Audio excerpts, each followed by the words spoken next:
Hi hello నమస్తే అందరికీ నా పేరు నరేష్. ఇంద్రమ్మ ఇళ్ళకి సంబంధించి L2లో ఉన్న వాళ్ళు డబుల్ బెడ్రూమ్ల కోసం చాలా మంది మనం ఎదురు చూస్తున్నాం కదా.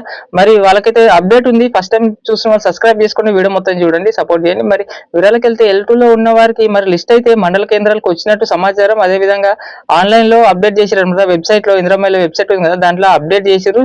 మరి దాంట్లో మనం స్టేటస్ చెక్ చేసుకోవచ్చు. ఎవరు మొబైల్లో వాళ్ళు లేకుంటే కంప్యూటర్లో చెక్ చేసుకోవచ్చు. మరి స్టేటస్ అయితే ఈ విధంగా చెప్తుంది. L1లో ఉన్న వాళ్ళకి, L2లో ఉన్న వాళ్ళకి, L3లో ఉన్న వాళ్ళు కూడా ఈ విధంగా చెప్తుంది.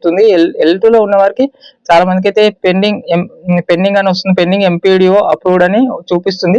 మరి ఇలా వీళ్ళకైతే అందరికి ఎంక్వైరీ చేస్తారన్నమాట. రీసర్వే చేస్తారు. ఎంక్వైరీ చేసి మరి లబ్ధిదారులను గుర్తించి మళ్ళీ ఆఫీస్ సెలక్షన్ చేస్తారనమాట. సెలక్షన్ చేసినప్పుడు మనకు అప్రూవ్డ్ వస్తుంది. మనకి ఇల్లు వచ్చినట్టయితే తొలి విడతల అప్రూవ్డ్ వస్తుంది. అప్రూవ్డ్ వస్తే మనకి నెక్స్ట్ ప్రక్రియ మనకి ఇల్లు శాంక్షన్ చేస్తారనమాట. లేకుంటే రెండో విడత కోసం వెయిట్ చేయమంటారు. అందరికైతే ఒకసారి ఇయ్యలేరు. మరి అన్ని ఇల్లులు కూడా లేవని కూడా జిహెచ్ఎంసీ వాళ్ళకి ముఖ్యంగా చెప్తున్నది.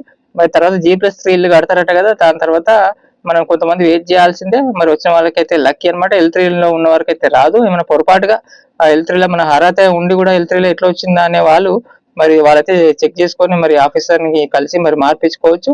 మరి మొన్నటి వరకు అయితే L1 5 లక్షలు ఇచ్చారు కదా, 5 లక్షలు ఇచ్చేది అయితే తొలి విడత అయితే అయిపోయినట్టు. ఇప్పుడు డబుల్ బెడ్రూమ్లు ఇస్తారనమాట. L2లో ఉన్న వారికి ప్రక్రియ నడుస్తుంది. ఆల్రెడీ ఈ రోజు 592 ఇల్లు అయితే శాంక్షన్ చేసి ఇచ్చారనమాట లబ్ధిదారులకి. అది వారం 10 రోజుల క్రితమే హన్మకొండల వారం 10 రోజుల క్రితమే శ్రీనివాస్ రెడ్డి గారు కలెక్టర్ కి ఆదేశాలు ఇవ్వడం జరిగింది. సెలెక్ట్ చేసి ఆల్రెడీ ఇచ్చేసారు. కేసీఆర్ టైంలో డబుల్ బెడ్ కట్టిన ఇల్లు. అదే విధంగా చాలా దగ్గర సగం కట్టిన ఇల్లు ఉన్నాయి కదా, వాళ్ళకి లబ్ధిదారులు ఎంపిక చేసి వాళ్ళకి 5 లక్షలు ఇస్తాం కంప్లీట్ చేసుకోమని వార్త కూడా వచ్చింది కదా. ఆ ప్రక్రియ కూడా నడుస్తుంది అనమాట. మరి ఇలాంటి అఫీషియల్ అప్డేట్ అయితే హైదరాబాద్ జిహెచ్ఎంసీ నుంచి అఫీషియల్ అప్డేట్ అయితే రాలే.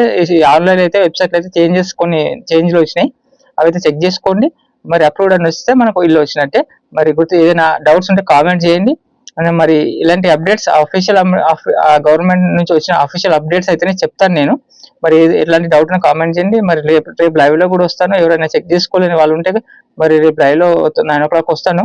నేను చెక్ చేసి చెప్తాను. మరి ఇలాంటి అప్డేట్స్ ప్లీజ్ సబ్స్క్రైబ్ చేసుకొని సపోర్ట్ చేయండి. Thank you.